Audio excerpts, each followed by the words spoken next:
and welcome back to your video, dear class 9 children. So today we shall continue with MOV, starting with Act 2, Scene 9. So in this scene, what we see is, like in the scene Act 2, Scene 7, here too we see the repetition of the theme. A very important theme, that is appearance versus reality, that we see in the form of 3 caskets. And we saw what Morocco chose. So and one thing we should remember before we move ahead with this scene is that, Portia is still unaware in which casket holds her portrait. So with Morocco's choosing of gold casket, she is very certain that gold casket does not carry her portrait, but still there are 2 more caskets. And now in this scene we see yet another suitor, that is Prince of Aragon, who attempts Portia's father's challenge of choosing the right casket, and whether he will be able to choose it or not, let's see in the scene what the scene has to say. So now let's begin. Act 2, Scene 9. Belmont, a hall in Portia's house. Enter Nerissa with the servitors in haste. So with servants, they quickly enter that room where the caskets have been kept. And Nerissa, quick, I pray thee, draw the curtain straight. The Prince of Aragon had taken his oath and comes to his election presently. So now, as we had already discussed in the previous scene, the suitors, before they actually make their choice, before venturing out to make their choice in that lottery system, in that casket system, they were supposed to undergo a ritual of taking certain oaths. And those certain oaths that they were supposed to take, they were mandatorily supposed to take it, after which they were supposed to they were only then allowed to go ahead with the choice of casket. That was what happened. That was the condition. So even Morocco, as we had seen in the previous scene, Morocco also, he was taken to the monastery to take those vows, those 3 promises, where he had to promise to abide by those 3 conditions after having made his choice. And that was never to marry. If he fails to choose the right casket, never to marry another maid for his entire life. All right, that was the condition that was revealed while we read the encounter with Morocco, Prince of Morocco. And now what we shall see is, now Nerissa is referring to that exact oaths. So the curtains are drawn aside, flourish of cornets, enter the Prince of Aragon, Portia, and their trains. Then now they enter. Portia, behold, there stand the caskets, noble prince. If you choose that wherein I am contained, straight shall our nuptial rights be solemnized. That means, that is rights pertaining to marriage will be solemnized if you choose the casket that contains my portrait. But if you fail, without more speech, my lord, you must be gone from hence immediately. But if you fail without saying a word of complaint, you are expected to immediately depart, leave for your country. Then Aragon, I am enjoined by oaths to observe 3 things. First, never to unfold any one, which casket it was I choose. Next, if I fail of the right casket, never in my life to woo a maid in way of marriage. Lastly, if I do fail in fortune of my choice, immediately to leave you and be gone. So here, after having taken those 3 oaths, now here he once again reiterates the conditions of accepting the challenge. So, and these challenges, the oaths pertaining to these 3 different challenges, these 3 different oaths are, yes, the first one, the first oath is never to reveal the secret behind the casket that he chooses to anyone. The second is, if he fails to choose the right casket, he is not allowed to marry any maid. He is not supposed to pursue for another maiden. Then the third casket is, if he fails to choose the correct casket, he is supposed to, without a word of complaint, he is supposed to leave immediately. He is supposed to depart. Then Portia, to these injunctions here refers to the acts of commanding, the command that is set by the will of the father, that is in the form of these conditions. So to these injunctions, everyone doth swear that comes to hazard for my worthless self. So she says that whoever dawns in my court to seek my hand, they have sworn to these oaths, and they have abided by it. So that is what she says. Then arrogant. And so have I addressed me, so have I prepared myself accordingly. Fortune now to my heart's hope, gold, silver, and base lead. So now he's there. He stands boldly in front of these three caskets. And now he reads, who chooses me must give and hazard all he hath. All he had. So now he's reading the inscription written on the engraved on the lead casket. Who chooseth me must give and hazard all he had. You shall look fairer, I give or hazard. So you shall look fairer. You have to look very attractive before I give anything for you, or before I risk anything for you. So immediately he becomes very judgmental, and he judges the this lead casket based on its appearance, based on its the cheap product that is used to make that casket, and that is lead. So here we can see the kind of personality that he holds, the kind of character he holds. He has an air of superiority. That is what we see out here, because he says that, you are supposed to be very attractive and worthwhile in order for me to choose you or risks anything for you. What says? So he rejects the lead casket. What says the golden casket? Ha! Let me see. Who chooseth me shall gain what many men desire. What many men desire? That many may be meant by full multitude that choose by show. So he is regarding that many that has been engraved on the gold casket as somebody who is foolish, not learning more than the fond, that is foolish eyes doth teach. And they are so foolish that they are satisfied and they are content, self-content with what they see on the exterior, never trying to find out never trying to find out anything further, what lies behind it and what the truth it has behind it. They never wish to learn about it. Which prize not to the interior, but like the marlet builds the weather on the outward wall, even in the force and road of casualty. That means in the path of danger and accident. I will not choose what many men desire, because I will not jump with common spirits. So here he compares the foolish multitude to a marlet. So now what a marlet is. A marlet is actually a mythical, is supposed to be a bird who always builds a nest at the cliff, at the edge of the rock, which is very much exposed to the high tide and storm that that it faces against the sea. The rock that is just against the sea, and so this marlet, what it does is, it every time, knowing, in spite of that space, that particular area where the marlet builds its nest, in spite of it being a very threatening one, which is very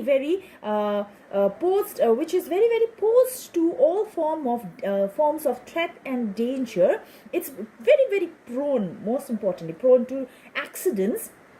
It still builds its nest out there. it does not build anywhere, but to that very area it keeps building its nest, that area which is very, very exposed and prone to accidents. All right, so these foolish multitudes are no different from these marlets. That is what he is trying to say out here. That is, he is trying to mock the foolishness of those foolish multitude, and he does not wish to associate himself with these many men whom he regards as foolish people, who tries to judge things based on its exterior appearance and not try to find out the reality that lies within it. And then, so what he says is, I will not choose what many men desire, because I will not jump. I will not jump means I will not agree with common men. So out here he's unwilling to, we can see, as I already told you, he's very, very unwilling to associate himself with common man, and he feels superior because he feels superior to common man, to the common man. And then, see, because I will not jump with common spirits and rank me with the barbarous multitude. Barbarous multitude means coarse, crude multitude, mobs. So he rejects. Why then to thee, thou silver treasure house? Tell me once more what title, that is, what message thou dost bear. Who chooseth me shall get as much as he deserves. And he said too, for who shall go about to chosen, that is, to cozen, that is, cheat fortune and be honorable without the stamp of merit. So here he talks about, now he talks about this word, this actually on the from the words that were inscribed on the silver casket, the one that caught and appealed his attention the most was the word deserved. For he who chooseth me shall get what he deserved. So he meant, and he judges this inscription inscribed on the silver casket as something that is related to merit, something that is supposed to be given to a person as per his deserving. And he feels that he is equally deserving for what he has and what he is. So here we see the kind of ego that he carries. He is quite, here we see quite a bit of similarity between Prince of Morocco and this Prince of Aragon, where these inscriptions have tried to bring about, in fact, it has successfully brought about their own respective egos in their respective levels at the different levels. So, and out here, he feels that he is deserving in all aspects, because he regards himself as an honorable person. That's what he says. Let none presume to wear an undeserved dignity. Oh, that estate, decrees, and office. So let none presume to wear an undeserved dignity means let no man wear a dignity that he is not deserving of. All right, let him. So what he meant to say is, only a man who is supposed to deserve the honor and respect should be given in that manner. All right, and then without the stamp, let none presume to wear an undeserved dignity. Oh, that estate, decrees, and offices were not derived corruptly, and that clear honor were purchased by the merit of wearer. So he says, oh, how I wish that the property, the estate, the promotions, and the appointments were obtained all in an honorable manner with pure, where only those people who truly deserve were given such honor, were given such position. So then what he says, let's move ahead. Were purchased by the merit of the wearer. How many then should cover that stand bare? And had that been the case, had none of these honorable positions and promotions and wealths and estates were given to all those people who actually deserved it, and had it not been claimed in a very dishonorable manner, then how many then should cover that stand bare? That means how many would of them who actually are now paying respect, to those people who are in high position, but in reality who actually do not deserve such honor and respect, how many of them would have then, from those people who are receiving, would now have to, if they were given those honors and respect as per their deserving, as per their merit, how many of them would have been receiving such dignity and such respect as per their deservance? Things would have been completely different. That is what he says. How many be commanded that command? How many would have to, those who are now commanding from them, how many of them would have to obey the orders who are ordering now? If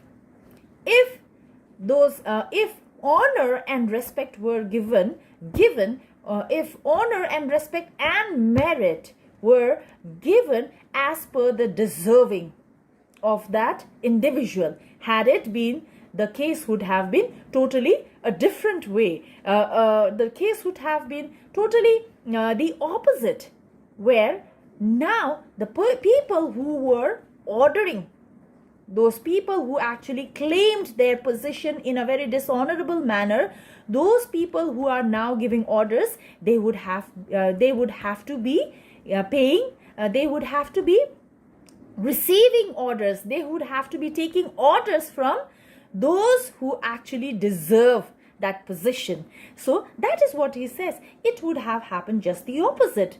Then how many such low peasantry would be cleaned from the true seed of honor? That means only how many people from that peasant class would have been separated from that rank of honor, and where true honor would have been given to those people who actually deserve it. So then what he says is, from the true seed of honor. And how much honor, how much true honor he's trying to say, how much honor picked from the chaff and ruin of the times to be new varnished. And what he says is, how true honor, how much true honor could be picked here means could be rescued from the chaff. Chaff means rubbish, and ruin here means debris of times of life. So if had the case been so, where things were where respect, promotion, estates were rewarded to those who actually deserve, those who actually have the merit and who really deserve, and not were given to people in a very people who do not deserve in a very dishonorable manner, had such corrupt method had never existed, then probably everything would have been a different matter. Things would have been true honor would actually be able to be one would be able to rescue true honor from such corrupt world, such corrupt people, which he defines as rubbish and debris of times, that is of life, to be new varnished. And after it is rescued, to be new varnished, what he means is, after it is rescued, it would have been given the original brightness. It would have been, in the sense that it would have been given to all those people who actually deserve it. Well, but to my choice, who chooseth me shall get as much as he deserves. I will assume desert is merit. So as I told you, deserve here, the word deserve here for Prince of Aragon, for him it is merit. It is merit. It is related to merit and honor. So he decides to choose the silver casket. Give me your key for this and instantly unlock my fortunes here. He opens the silver casket and stands as if paralyzed. He's paralyzed. And too long a pause for that which you find there. So why are you waiting? Why are you standing out there for such so quietly for a long time? What happened? So Portia is asking why, because Portia is also unaware what those other two remaining casket holds. She already has an idea. She is already informed of what the gold casket carries, because through Prince of Arrogance choice that he makes. Then now what happens? Arrogant. What's here? The portrait of a blinking idiot, a stupid idiot, presenting me a schedule, that is a scroll. I will read it. How much unlike art thou to Portia? How so unlike Portia? He looks at the portrait of a blinking idiot. So here we get to know that he did not win the right casket, for that casket carried a portrait, but not a portrait of Portia, but a portrait of a blinking idiot. So he looks at it and says, how unlike Portia, fair Portia. How much unlike my hopes and my deservings, and how unlike, I had expected something different, wholly something different, but how unlike my hopes and expectation it is. Then, who chooseth me shall have as much as he deserves. Did I deserve no more than a fool's head? So he reiterates the words inscribed on the silver casket, and he says, did I deserve nothing more than a fool's head? Is that my price? Are my deserts no better? Do I not deserve no more than a fool's head? That is what he says. He's so surprised, taken aback. Then Portia. To offend and to judge are distinct offices and of opposed nature. That is, the one who has offended. That is, to offend, that is, the one who has offended, and judge. Judge, that means the one who judges. So, the one who has offended and the one who has to make a judgment, these are two different offices. These are two different positions and are of opposed nature, and and carries different duties. So that is what she says. And arrogant, what is here? He reads, the fire 7 times tried this, 7 times tried that. That judgment is, that did never choose amiss. Some here, some there, be that shadow's kiss, such have but a shadow's bliss.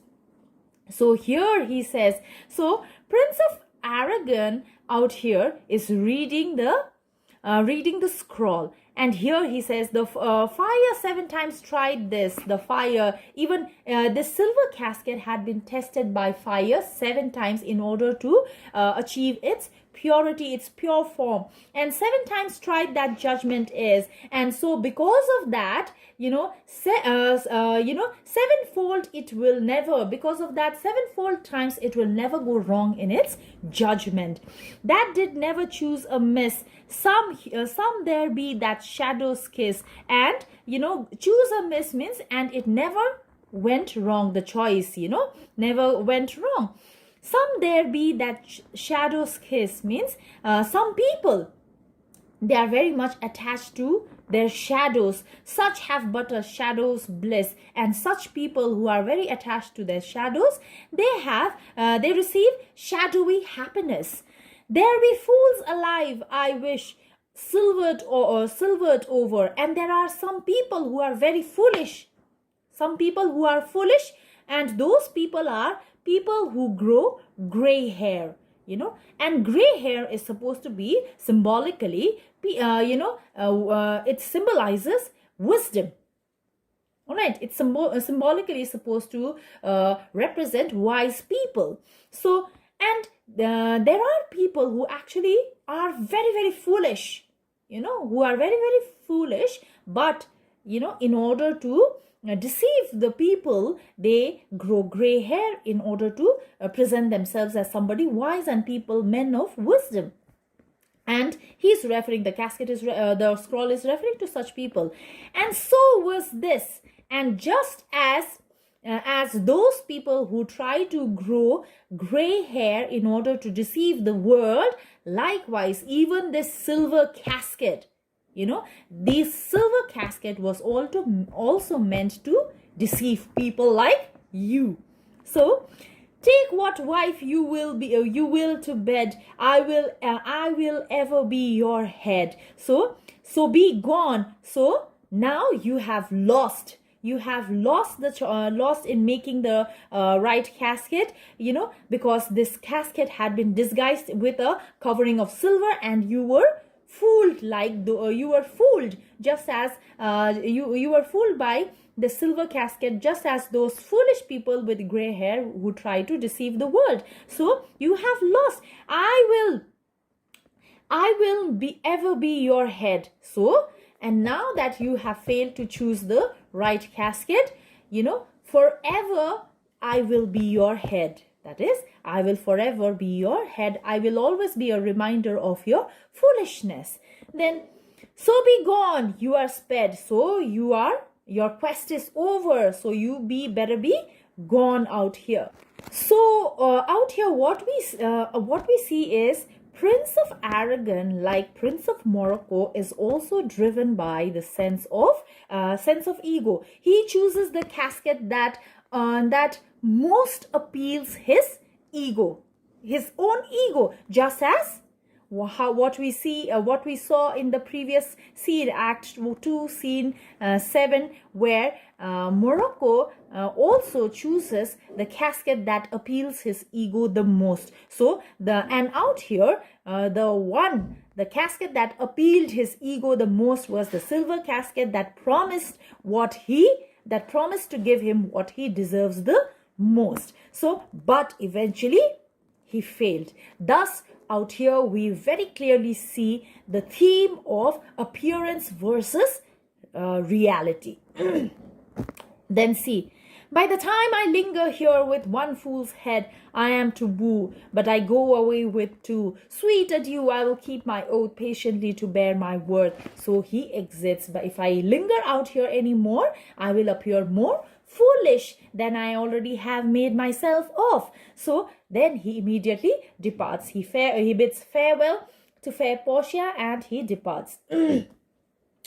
Exit Aragon and train. Portia, thus had the candles singed the moth to singed means to burn slightly. So oh, these deliberate fools. Oh, these deliberate means calculating fools. When they do choose, they have the wisdom by their wit to lose. So one more time, the moth out here is referred to this suitor, that is Prince of Aragon. He has burnt himself slightly. He has burnt his ego, and thus and by doing so, he has failed in this process of lottery system. He has failed to choose the right casket. And so, Nerissa, the ancient saying is no heresy. Heresy means false teaching. So the old philosophy is always true. It's never a heresy. It's never a false teaching. And she refers to one old proverb where hanging and wiving goes by destiny. That is, hanging when it comes to death, something related to death. And when it comes to wiving, that is marriage. Death and marriage is something that has already been settled by fate. We cannot decide it. That is what Nerissa says and refers to this philosophy that describes so. Portia, come, draw the curtain. So she asks Nerissa to draw the curtain. Enter. At that point only enters a servant. Where is my lady? Portia, here, what would my lord? What do you want? What is it that you want, my lord?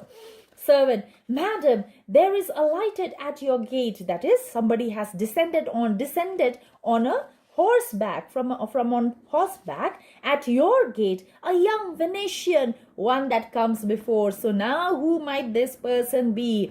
Obviously, we get a clear indication that it is a messenger of a Venetian messenger, and that messenger is Gratiano, and he's the messenger of Bassanio. And finally, Bassanio has arrived at the gate of Portia to signify, to announce the approaching of his lord. So the lord here is referred to Bassanio, from whom he bringeth sensible regrets, sincere greetings, to wit besides compliments, sincere greetings of warm compliments, and courteous breath, gifts of rich value, and not just that, he has brought many gifts of value. Yet I have not seen so likely an ambassador of love. So yet I have never seen such a man of such air. I have never seen such an ambassador. Yet I have not seen so likely an ambassador of love. A day in April never came so sweet to show how costly summer was at hand. So it was the season of April, and he says that the messenger who has alighted at your gate has come out in such a manner. He looks such a promising ambassador for a lover, that even April never, it feels like April has never started so sweetly than it has right now. He starts appreciating, for he too seems to be very impressed by the very arrival of the messenger at the gate. So at this forespurrer, that is, forespurrer means the horseman comes before his lord. The way this horseman has come out here, come at your gate before his lord, he has done so in a very impressive manner. Then Portia, no more, I pray thee, I am half afeard. Thou wilt say, Anon, he is some akin to thee. So Portia is also, the minute she hears the messenger and hears the information that a messenger from a Venetian messenger has alighted at her gate, it excites her feeling, for she too feels and is anxious, is expecting it to be no other than Bassanio himself. So she after hearing it out of excitement says, say no more about it, for I do not want to hear that he is somebody of your relation. He is related to you. Thou spendest much high day wit in praising. Come, for you have spent most of your intelligence in praising him. So come, Nerissa, for I long to see. Quick, Cupid's post. That comes so mannerly, that comes so in such a fine manner. So she is addressing to that messenger, that is Gratiano, as the messenger of Cupid, and she too is very, very excited, and she says, come, let's go and see who has come in such a very fine manner, such an impressive manner. Let us go and witness it. Nerissa, Bassanio, Lord love, if thy will it be, may it be Bassanio. And now with this, we out here what we see is, we see some few important turning point that we see out here is that Portia, who was earlier initially not at all aware of what was the secret behind those three caskets. She knew that one of it carried her portrait, but she did not know which casket actually carried her portrait. But now, earlier when Morocco chose the gold casket, one secret was revealed, that it did not carry her casket. But yet she was still not certain, not sure. She had no idea as in which other two caskets carried her portrait. And in this scene, we finally see the secret being revealed. The audience as well as Portia is aware about which casket, the casket that carries her portrait. So now we know that it is the lead casket that actually carries her portrait. Portia and audience, so in this manner, as I already told you, they are already aware of the casket that holds her portrait. But the big question is, will Bassanio be able to figure out which casket holds her casket or holds her portrait or not? That is the big deal. That is the biggest question that we have in our mind, and we shall be seeing that in the next scene. Thank you very much, my dear children.